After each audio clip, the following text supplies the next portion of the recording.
adik-adik gembala merindukan kebangunan rohani yang akan terjadi di gereja ini.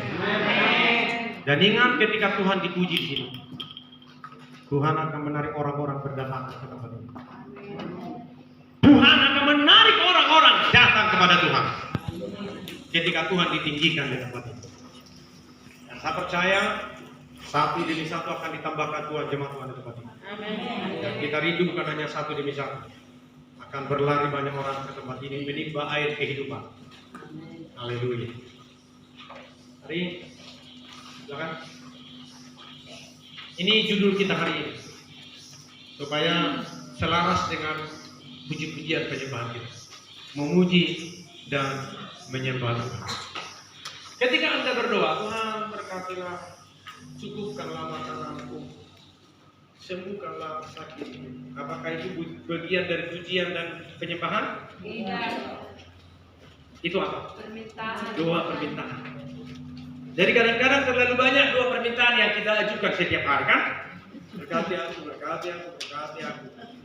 Sedangkan pujian dan penyembahan kita tidak naikkan. Jadi rupanya kita menjadi peminta-minta.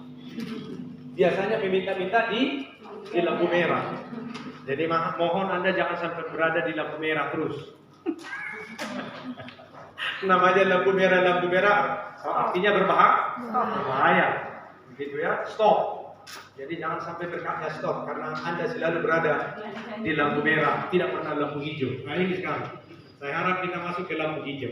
Ya, sama-sama kita baca, memuji dan menyembah dengan cepat, karena waktu kita agak apa ini? Tolong manual dikit, naikkan dulu. Oh iya. Yohanes 4 ayat 23 dan 24. Dalam beberapa kali kita ibadah, ayat ini selalu disinggung. Sejak Irma datang, ini pun disinggung ayat ini. Dan rupanya Tuhan sedang arahkan kita untuk melakukan ayat ini. Tuhan sedang arahkan kita melakukan ayat ini.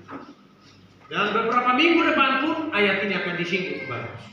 Karena Tuhan akan mengarahkan kita bagaimana kita memuji dan kita baca bersama-sama 1, 2 ya. Tetapi saatnya akan datang dan sudah tiba sekarang, bahwa penyembah-penyembah benar akan menyembah Bapa dalam roh dan kebenaran, sebab Bapa menghendaki penyembah-penyembah dirinya. Banyak gereja bermacam-macam merek. Duanya di gereja hanya meminta. Tuhan berkati, Tuhan urupiah. Padahal yang dirindukan Tuhan ini, sekalipun mungkin Tuhan juga suruh kita meminta, karena ada ayatnya mintalah maka akan diberikan. Tapi itu nomor 2 dan selanjutnya, begitu ya. Yang pertama kita senangkan dulu Tuhan. Jadi kalau anak-anak jangan waktu orang tua marah. Waktu kau menyakiti orang tua, kau suka bilang begini, "Mak, minta dulu uang jajan, nanti ditempelin." Tapi itu kesenangan dia. Mergi lu tidak daging mama, dia juga dapur daging nih. Beda pun kata lu, masih orang malam taruh. Oh ini mau kebenaran, nah, gitu ya. Senangkan dulu ya. Jadi mari kita belajar menyenangkan Tuhan dulu, amin. Senangkan Tuhan semua beres. Sama-sama. Senangkan Tuhan semua beres. Saya punya keyakinan itu. Kalau kita belajar menyenangkan Tuhan, semua akan diberi. Kita lanjutkan lagi. Sama-sama. Allah itu roh, dan barang siapa menyembah Dia harus menyembahnya dalam roh dan kebenaran. Perhatikan ini. Ini huruf kecil. Apa maksudnya? Ini Roh Kudus atau roh kita? Roh kita. Berarti kita menyembah Tuhan dengan roh kita. Bergabunglah, bertemulah dengan roh Tuhan. Ketika roh kita bertemu dengan roh Tuhan, disitulah kita mengalami lawanan ini. Jadi ini dibuat huruf kecil, menandakan roh kita. Kita mau sembah Tuhan dengan roh kita dan dengan kebenaran. Maksudnya menyembah dengan benar, menyembah sesuai dengan firman Tuhan. Kita teruskan. Ya. Roma 12 ayat 1 sampai 2 sama-sama kita membaca. Karena itu saudara-saudara, demi kemurahan Allah aku menasihatkan kamu supaya kamu mempersembahkan tubuhmu sebagai persembahan yang hidup, yang kudus dan yang berkenan kepada Allah. Itu adalah ibadahku yang sejati. Rupanya bukan kebaktian di ruang gereja ini ibadah yang sejati disebut. Tapi ibadah yang sejati kalau kita sedang mempersembahkan tubuh kita ini kepada Tuhan. Amin. Dimanapun dan kapanpun. Boleh saja kita beribadah di tempat ini kan, tapi salah motivasi. Hanya melihat Bapak Pendeta ganteng atau tidak. Hanya menilai atau menunjukkan pakaian yang bagus. Bisa saja itu terjadi. Tapi yang disebut ibadah yang sejati adalah mempersembahkan tubuh sebagai persembahan yang hidup, berkenan, kudus. Apa dikatakan? Persembahan yang hidup, kudus, dan yang berkenan. Itu yang diinginkan Tuhan. Jadi artinya di rumah pun kita persembahkanlah tubuh kita. Itu makanya pagi-pagi yang sudah bergabung di grup jemaat GSJA Sungai Kehidupan, pagi-pagi akan berbunyi klik klik klik. Bangun dan berdoalah. Renungan kita ayat ini. Jadi mohon yang belum bergabung, nomornya tolong digabungkan kepada siapa admin yang kirim. Gembala satu lagi, Ibu Mika yang bukan? Siapa? Ibu Gio. Oke, boleh laporkan ya, supaya semua bisa bergabung. Dan kalau Anda punya paket internetnya, bergabung lewat Google Meet. Akan dikirim linknya, di situ dikatakan undangan rapat. Dalam bikin yang rapat. Bukan, ini maksudnya undangan 2 pagi bersama. Jadi tadi pagi lebih kurang 50 orang bergabung bersama dengan kami dari 12 channel. Dari 12 channel ini ada 3, ada 5, ada 10 begitu. Jadi kalau dihitung hampir 50 di berbagai tempat. Jadi saya pikir jemaat ini jangan sampai yang lain ikut, jemaat ini tidak ikut. Jadi kalau sudah dibagi linknya, tolong segera dibuka. Jangan pikirkan dulu paketnya habis. Kalau untuk Tuhan kita lakukan kuota internet kita, ingat Tuhan akan kembalikan berlipat kali ganda. Saya tidak pernah berpikir habisnya paket. Anda tahu 300.000 paket saya setiap bulan. Tapi Anda tahu Tuhan pun kirimkan uang lebih dari situ. Dari orang yang mengasihi. Jadi jangan pikirkan habis jadi nanti paket, jangan. Tuhan mau gantikan itu. Itu bagian dari persembahan. Amin. Amin. Dari jemaat ini siapa yang ikut bergabung tadi pagi? Tidak ada yang bergabung. Berarti orang lain yang diberkati. Jemaat yang bukan di sini maksud saya. Jemaat luar, jemaat GSJA tapi di luar dia. Karena judulnya di situ apa? 2 pagi jemaat GSJA. Padahal yang berdoa bukan cuma GSJA, tapi mereka mengakui itu. Kita di GSJA. Gereja ini kantor sekretariat. Jemaat kita di luar sana rupanya banyak. Dan bertambah terus yang bisa bergabung. Dan link itu bisa dibagikan kepada yang lain supaya yang lain menjadi ikut. Dan rencana kita sampai bisa bergabung di Google Meet itu bisa capai sampai 500 orang bisa beribadah pagi bersama. Dan semua bisa melihat muka saya. Dan khotbah disampaikan dengan begitu jelas. Untuk itu, mari kita ambil bagian mempersembahkan tubuh setiap paginya supaya kita diberkati. Oke, kita teruskan. Sama-sama kita baca. Janganlah kamu menjadi serupa dengan dunia ini, tetapi berubahlah pada pembaruan budimu sehingga kamu dapat membedakan antara kehendaklah apa yang baik, apa yang berkenan dan yang sempurna. Sekian pertanyaan atau beberapa pertanyaan. Yang ayat ini akan menjawab dan menjelaskan bahwa kita harus menyembah, kita harus memuji dan menyembah Tuhan dalam roh dan kebenaran. Nah, lihat, ini yang pertama. Pertanyaan pertama, kapan kita memuji dan menyembah Tuhan? Perhatikan. Tetapi saatnya akan datang. Perhatikan yang digarisbawahi. Tetapi saatnya akan datang dan sudah tiba sekarang. Berarti kapan kita memuji Tuhan, menyembah Tuhan? Sekarang dan sampai selama-lamanya. Saya mohon begini. Anda jangan tertuduh karena dosa. Setan itu biasanya mendakwa Anda karena Anda berdosa. Jadi waktu kita datang di gereja, kita akhirnya tidak bisa bergerak. Orang sudah mengangkat tangan, orang sudah bertepuk tangan, kita masih kaku. Marjogel. Karena ditekan oleh setan. Diawasi oleh setan. Supaya kita tidak mengalami kemerdekaan. Dituduh kita berdosa. Padahal kita datang di sini untuk mengampuni dosa. Lalu setan katakan, Tuhan tidak mengampuni. Dosamu itu banyak. Kau tidak layak di hadapan Tuhan. Gak usah mengangkat tangan. Jangan sok-sokan kau. Katanya begitu. Tapi ingat, karena begitu besar kasih Allah akan dunia ini, sehingga ia mengaruniakan anaknya yang tunggal, supaya setiap orang yang percaya kepadanya tidak binasa, melainkan beroleh hidup yang kekal. Mau percaya pada Tuhan? Perolehlah hidup yang kekal.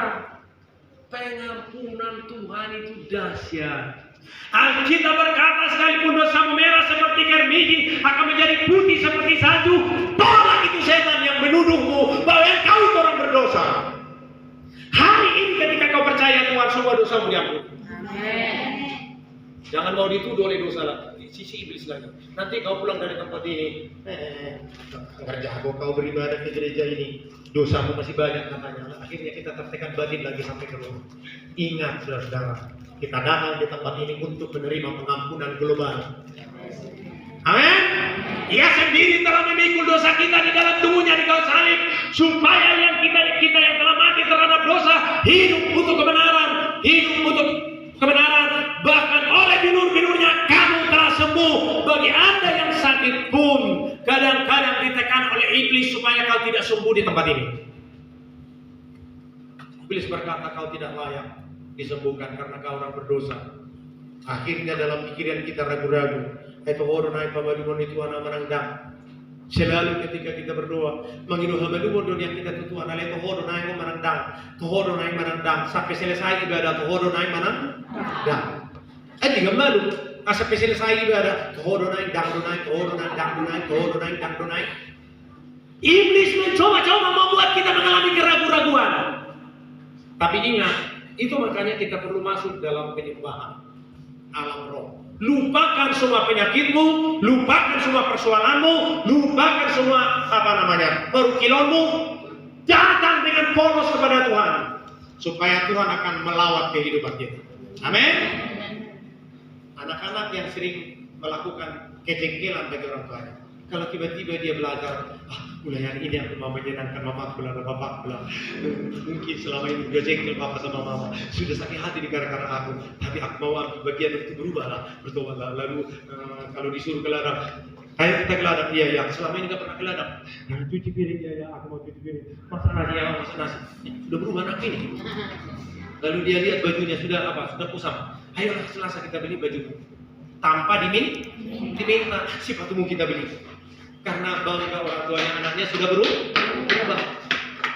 Dosa kita selama ini tidak diperhitungkan kalau kita hari ini mengambil keputusan untuk berubah. Kita terus.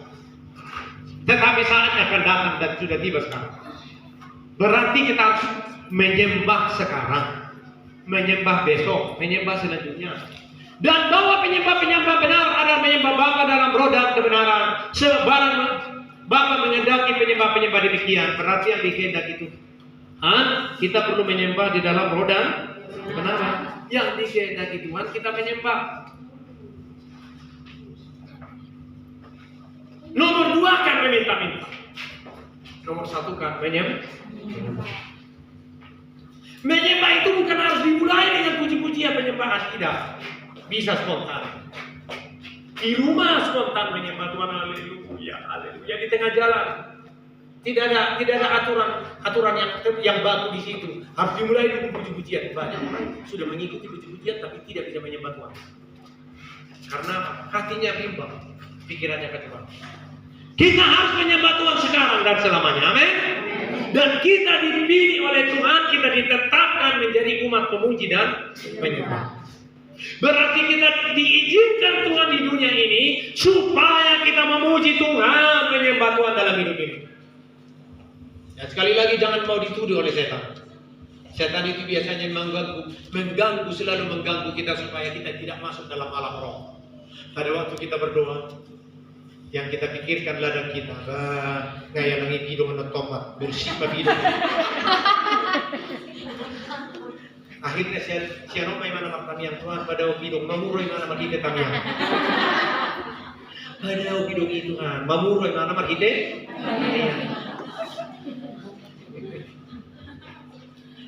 Tinggalkan semua itu. Tuhan akan berurusan di sana.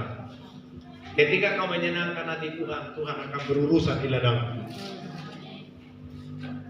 Lakukan urusanmu, Tuhan lakukan urusannya. Sembah Tuhan, puji Dia.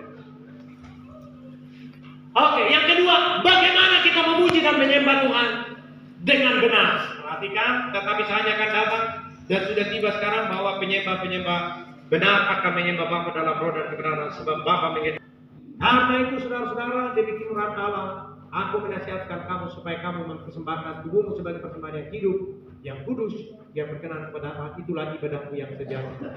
Menyembah Tuhan dengan, perhatikan di ayat itu dengan roh dan di ayat itu kan ini kan kita perlu menyembah Tuhan dengan roh dan kebenaran. Maksudnya kita harus sembah Tuhan dengan roh kita. Jangan hanya dengan akal budi kita. Akal budi kan menyanyi dengan bahasa kita sendiri yang tidak bisa belok. Kalau salah kita malu. Kalimatnya salah kita namanya akal sehat. Tidak salah menyembah Tuhan dengan akal sehat, tapi harus dilanjutkan menyembah dalam alam roh. Namanya ini pekerjaan roh, namanya gereja itu hal yang rohani. Kita datang di tempat ini untuk beribadah secara rohani. Sekalipun dimulai dengan akal sehat kita, menyanyikan dengan apa yang ditulis di depan. Tapi kalau Tuhan izinkan kau menyembah, menyanyi dalam roh, jangan tahan. Terlalu banyak lagu rohani yang kita nyanyikan ini bukan dikarang oleh artis, pengarang lagu yang profesional. Tetapi terlalu banyak lagu itu diterima pada waktu dia penuh dengan Roh Kudus. Dia menyanyikan lagu itu dan orang lain mereka, ini lagu baru, belum pernah kita dengar. Ternyata lagu itu datangnya dari Tuhan. Tidak dikarang oleh ahli lagu. Terlalu banyak lagu rohani yang seperti itu. Dia mungkin menyanyi dalam bahasa roh, lalu dia menyanyi karena lagu itu diinginkan Tuhan supaya dinyanyikan di tengah-tengah jemaat Tuhan selanjutnya. Akhirnya ketika dia berada dalam roh, dia bernyanyi dalam roh dan orang lain akan merekamnya. Akhirnya mengaransemen namanya, membuat notnya. Akhirnya menjadi lagu yang bisa dinyanyikan oleh semua orang. Bagaimana kalau jemaat Tuhan di tempat ini Tuhan izinkan seperti itu?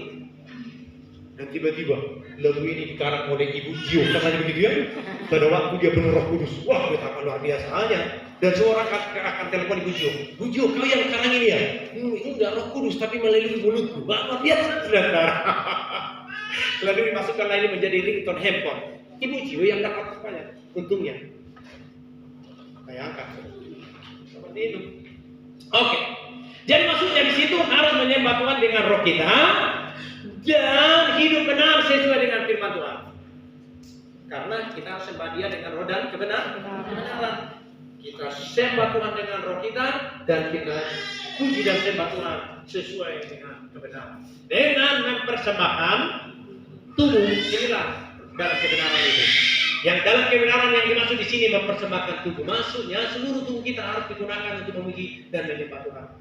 Banyak gereja menuju kekakuan. Menyembah Tuhan diam, berdoa diam. Menurut saya ini bukan berdoa, beranak-anak. anak-anak. Berdoa itu disertai dengan suara. Berserulah maka akan dijawab. Kalau berseru gunakan apa? Tubuh apa yang digunakan berseru? Mulut. Apa yang digunakan untuk berseru? Mulut. Yesus tolong. Gunakan mulut untuk berseru. Itulah yang disebut persembahkan tubuh. Gunakan tangan untuk menari di hadapan Tuhan dan bertepuk tangan. Gunakan kaki untuk melompat. Seluruh tubuh dari telapak kaki sampai ke ujung rambut. Nah semua itu obut tahu menggigil memuji Tuhan. Hidir-hidir. Dan berlambai-lambai mengatakan haleluya, haleluya. Jadi memuji Tuhan, menyembah Tuhan dengan tubuh kita. Dari telapak kaki sampai ke ujung rambut.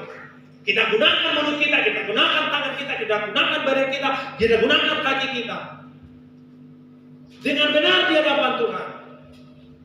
Dan itu yang diinginkan oleh Tuhan. Takolani harus pilih-pilih pangidur goyang badan. Coba mereka gudang tujuan. Angay ako mereka gudang tujuan. Alam ni tibo na malompat sampai maropo jauh. Maropo ala perbahat jauh sampai ropo. Harus dibulis sampai ipangido bergerak tubuh di jauh. Alanya naik di mana kira Tuhan. Ingat saudara yang terkasih, Tuhan menginginkan persembahan tubuh kita. Amin. Jadi tepuk tangannya jangan sampai tepuk tangan yang gengsi. Kalau ini gengsinya sampai lewat.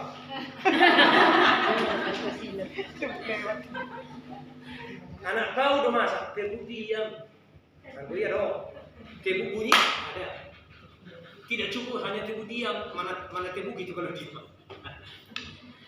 Seperti itu.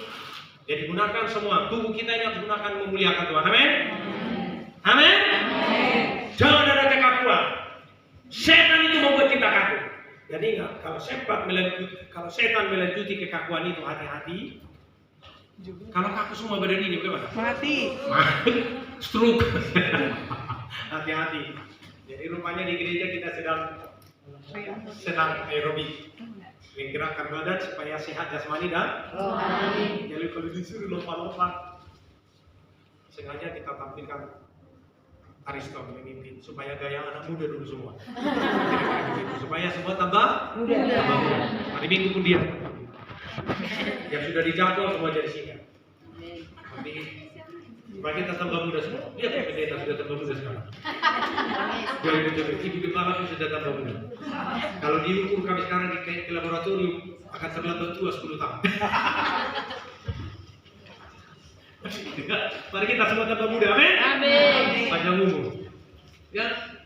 Dengan ibadah yang sejati, perhatikan kata hidup, perhatikan kata kudus, perhatikan kata berkenan di ayat Roma tadi.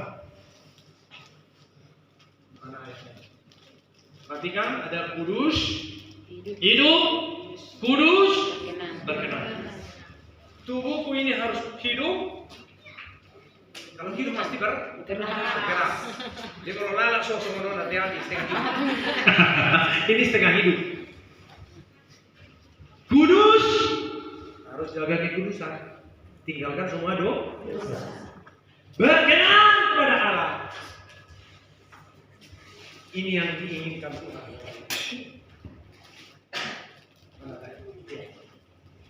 Beribadah yang sejati itu rupanya ketika kita mempersembahkan tubuh kita menjadi persembahan yang hidup, kudus, berkenan.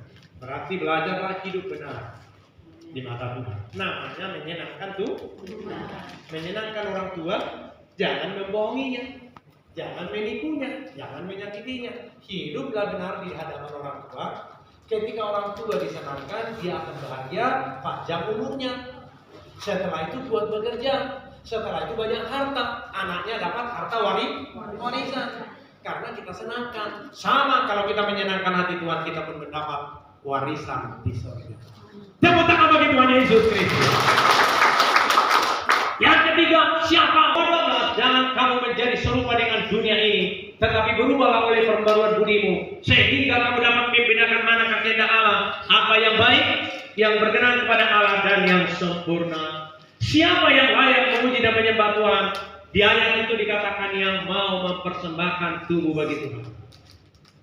Berarti kalau kita masih tidak mau memberi tubuh kita, tidak mau memberi tangan kita bertepuk, tidak mau memberi mulut kita bersorak memuji Tuhan, itu belum berkenan. Tapi persembahkan tubuh, kaki kita bergerak, tangan kita bergerak, tubuh kita bergemetar di hadapan Tuhan, menyenangkan hati Tuhan. Perhatikan.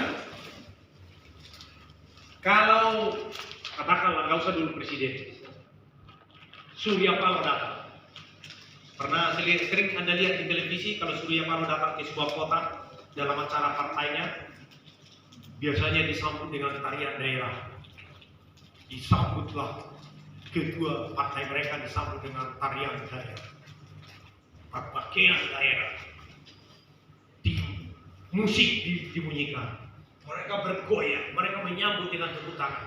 Ketua partai masih hanya ketua partai disambut dengan tepuk tangan, disambut dengan tarian. Masa Tuhan satu-satunya presiden dari semua presiden di dunia ini kita tidak mau sambut dengan tarian, tidak mau sambut dengan tepuk tangan, tidak mau sambut dengan sorakan. Mengapa diam? Bagaimana kalau Presiden Jokowi datang ke Dairi, lalu semua penduduk Dairi datangnya di situ, tapi semua masih tol dan semua diam? Tidak ada yang bergerak. Jangan-jangan Jokowi bingung, tak usah berbicara. Aku dia semua sudah jadi patung semua ini. Tapi coba kalau semua masyarakat Dairi datang, Jokowi! Oh, ibu-ibu yang tua pun, ibu-ibu janda yang tua, Jokowi! Ikut aja begitu, karena kepingin bertemu dengan Jokowi, kepingin bersalaman dengan Jokowi. Sebelum Corona, kalau Jokowi masuk ke sebuah kota, semua orang berlomba untuk menyalamnya, memeluknya, bahkan selfie dengan Jokowi, minimal ada kenang-kenang. Saking sukacitanya bertemu Jokowi. Gak peduli dia mau baju apapun. Kalau sana roh tiba-tiba lagi parenggereng kotor di baju udah berikat ini, Jokowi itu gak peduli. Itu makanya di gereja ini gak ada patokan harus pakai kebaya ya. Jangan. Kalau pakai kebaya minggu ini, lalu minggu depan sengaja lagi semua harus pakai kebaya. Lu rupanya kebayanya hanya satu, minggu ini yang hijau, minggu depan itu juga, dan di sampingnya ini dua kebayang. Tersinggung minggu depannya tidak datang lagi. Lalu ketika kita ajak menyembah Tuhan, rupanya kebayanya pakai wiro gitu, jalannya pakai gini. Bagaimana mau memuji Tuhan? Apalagi seperti Wariston tadi bilang, hari ke sana lalu di sini,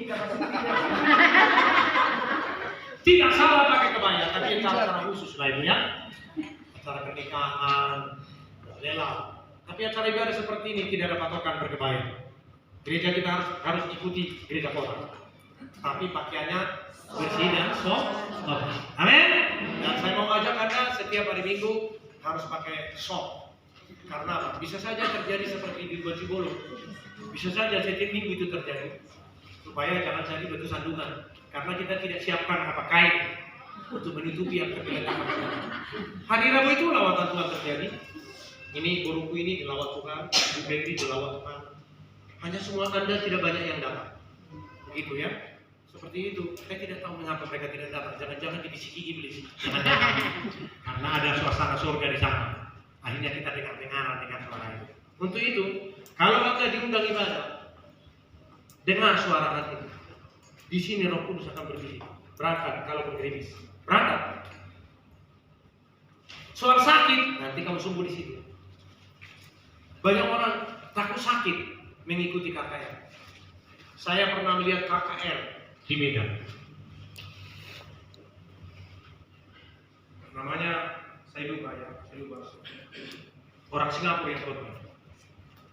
Waktu KKR itu dia bilang begini, semua orang yang sakit, yang lumpuh, maju ke depan. Semua yang mengalami masalah ini maju ke depan. Tiba-tiba hujan deras turun. Sederas mungkin sampai orang sakit itu yang lumpuh itu basah. Dan sebagian orang sakit yang bisa berjalan pergi ke tribun.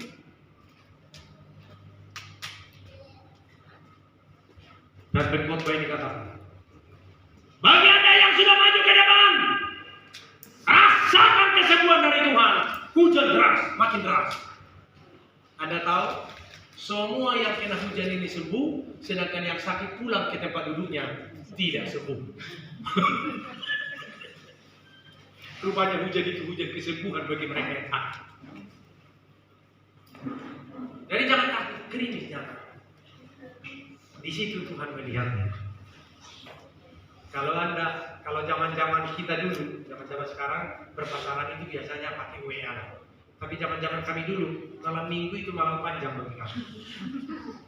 Kalau mau saya ketemu pacar saya, malam minggu hujan pun diterobos. Dan disitulah orang yang aku cintai itu mengetahui bahwa aku cinta dengan dia. Begini cinta itu. Kali bahasa nama orang lain kasih roh gerimis. Oh iya. Ngeli apa? Ngeli cinta. Selamat dengan ikut Tuhan. Amin. Harus terobos apapun tantangan. Ya. Perhatikan yang mau mempersembahkan tubuhnya bagi Tuhan yang tidak serupa dengan dunia ini. Berarti kita harus tampil beda. Orang lain tidak peduli tentang ibadah. Orang lain tidak peduli tentang berita Yesus. Orang lain tidak peduli dengan firman Tuhan. Anda jangan peduli. Bagi orang yang tidak peduli dengan kabar baik, yang datang adalah kabar buruk. Tapi orang yang merindukan kabar baik akan melihat hal-hal yang baik. Mana lebih suka mendengar kabar baik atau kabar buruk? Tetapi sebagian orang suka mendengar kabar buruk. Kalau kabar buruk itu yang anak itu ada seorang di Indonesia. Sih, bayar yang suruh kayak mau nyanyi di seorang di Indonesia. Anak-anak tuh kan jangan menyebarkan kabar buruk. Sebarkanlah kabar baik. Itulah Injil. Coba. Mungkin seseorang akan berubah dengan dua kabar. Contohnya Opedo ini lah katakan ya, karena dia sudah tua. Dulu dia sering pelihara apa namanya? Pinahan. Contohnya pelihara nama pinahan yang harus sabtu pinahan. Roba tujuh. Opung. Mati dulu. Pinahan di hidung naina nah itu. Naridi. Baru hina. Termurhin dong. Kalian melodokkan. Marana 5 pinahan 15 setiap hidungnya 15 biji. Ditergolong dumuhi karena kabar baik. Rindukan kabar baik supaya hidup kita tambah baik. Amin. Untuk itu berhentikan dirimu untuk mengabarkan kabar buruk. Berhentikan. Berusaha menyampaikan kabar. Saya pernah saudara-saudara orang ngomong tentang kabar buruk tentang kepada saya. Kasihan turi, ada yang foto kabar na siya ini pag kita mo na sama-sama. Nah, ini para semua tuh. Maksudnya apa buah udah keburukan ini mana? Sama-sama buah nggak sono mana sono mana. Itu. Cik, asal yang foto korla. Ada foto kada buki. Niku. Ono bagai nonton ya sakuja dia foto kabar ini. Siapa kabar kau? Oh itu tidak lama ini partita no. Bawa kabar baik kalau pakai nama, tapi bawa kabar buruk malah. Dia mau horor tuh yang bawa kabar buruk baru samu baik. Maile mah. Dari mari semua menjadi orang yang menjadi umat Tuhan pembawa kabar baik. Amin.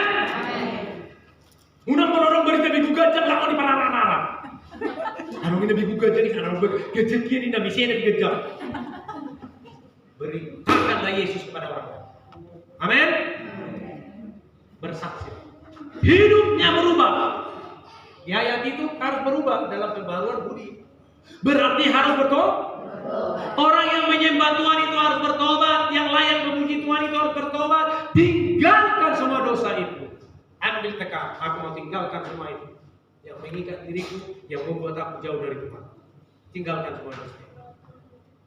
Jadi orang yang bertobat itu harus berubah. Yang dulu Yang dulu membawa kabar buruk, sekarang membawa kabar baik. Yang dulu terikat dengan kebiasaan lama, sekarang terikat dengan pekerjaan Tuhan. Sampai mulai keluarga sampai suka dia tu gereja, ikut sampai orang kali masih teman ini. Amalnya gaduh tokin itu gereja. Itu gereja. Itu gereja kamu. Nah, sonari nak latihan. Jadi kalau latihan subuh, dia subuh naik terus. Lama-lama tu gereja. Lama tu gereja mau. Lama agak iya sawatik. Tapi namanya lah kita melakukan pekerjaan. Amin. Oke, kita teruskan. Yang mengerti kehendak Allah, inilah orang yang layak memuji dan menyembah Tuhan. Yang hidup berkenan kepada Allah, inilah orang yang layak memuji Tuhan. Orang yang hidupnya merindukan kesempurnaan. Pada waktu Tuhan Yesus datang kali kedua, kita akan ditemukan sempurna. Arti sempurna di situ dewasa. Aku tanya dulu, umur berapa yang layak kawin menikah? Perempuan. Sesuai peraturan. 17 tahun ke atas. 17 tahun ke atas atau 18 tahun? Sesuai peraturan berapa? Kalau 13 tahun bisa kena pasal karena masih di bawah umur. Jadi saya harap kedatangan Tuhan kita sudah layak, tidak masih di bawah umur. Dan umur yang dimaksud di sini bukan umur tahun ke tahun, kedewasaan rohani kita. Karena apa? Hanya orang dewasa yang bisa dinikahkan. Jadi pada hari kedatangan Tuhan yang sampai kerohaniannya menuju kedewasaan, itulah yang boleh masuk surga. Apa tanya? Kalau Anda melihat catatan di Alkitab, yang masuk perahu, adakah anak kecil? Adakah bayi? Adakah anak anjing? Anak anjing ada? Tidak ada. Yang ada yang dewasa. Hewannya pun yang dewasa. Orangnya pun seandainya perahu itu surga, berarti yang dewasa yang bisa masuk surga. Jangan pikir karena Anda ubah dan sudah dewasa, belum tentu. Jangan-jangan lebih dewasa Sheila daripada Anda. Karena bila saja Anda disuruh berdoa nggak bisa, tapi Sheila bisa. Secara rohani dia lebih dewasa. Dewasa rohani itu maksudnya bukan soal umur, bukan soal ubanan, bukan. Jadi orang yang dewasa rohani memiliki kemandirian, tanpa disuruh berdoa sudah berdoa pagi. Jadi kalau Anda yang tidak bisa berdoa pagi, Anda belum dewasa, maafkan saya. Kalaupun umur Anda sudah tua, tapi belum bisa berdoa pagi secara mandiri, Anda belum dewasa. Apa boleh buat? Dan katakan rupanya aku belum dewasa. Umurku yang dewasa, tapi kerohanianku belum dewasa. Apalagi ketika Anda disuruh di kumpulan, ina mau jemaah batam yang ada buyau, ada serta bilang buyau, itu buktinya belum dewasa. Kalau Anda dewasa akan tampil, ya boleh. Jadi nilai diri kita masing-masing, apakah kita sudah dewasa rohani atau tidak? Kalau tidak dewasa rohani, ingat ketika Yesus datang, kita akan bertiga. Perhatikan kata sempurna. Kata sempurna di sini dewasa. Kata nilai sempurna di sini mungkin 7 nilai kasihan. Tapi nilai A, kalau nilai A di nilai sekolah, anak sekolah nilai berapa nilai A? Dari angka berapa? 90 sampai 10. Ya, A minus 9 ke bawah. Saya mau di hari kedatangan Tuhan minimal nilai 8,5 supaya lulus. Kalau nggak bisa kita nilai 10, saya mau supaya Tuhan temukan kita nilai A di kedatangan Tuhan. Itulah makanya saya selalu mengajar Anda, mendidik Anda seperti kuliah. Diajar, tanya para mahasiswa, pasti seperti yang aku buat ini. Mereka belajar di kuliah, betul Pak Kasno? Seperti ini caranya, sama ya? Seadanya ini divideokan, berarti penelitian yang tulis sedang mengajar mahasiswanya. Semuanya ada mahasiswanya yang belajar. Kan kira-kira gitu kan? Tujuannya supaya kita bisa memahami semua. Makanya saya galing kepala kalau ada hamba Tuhan katanya tidak bisa mengajar dengan jelas, tidak bisa menjelaskan kebenaran itu dengan baik. Lebih baik berhenti sebenarnya dia jadi hamba Tuhan kalau jemaat itu tidak bisa didewasakan secara pemahaman. Kita teruskan. Oke, Saya serahkan kepada Ibu Bapak. Maafkan saya kalau saya tidak melanjutkan supaya saya jangan terlalu capek karena pelayanan di BPUM.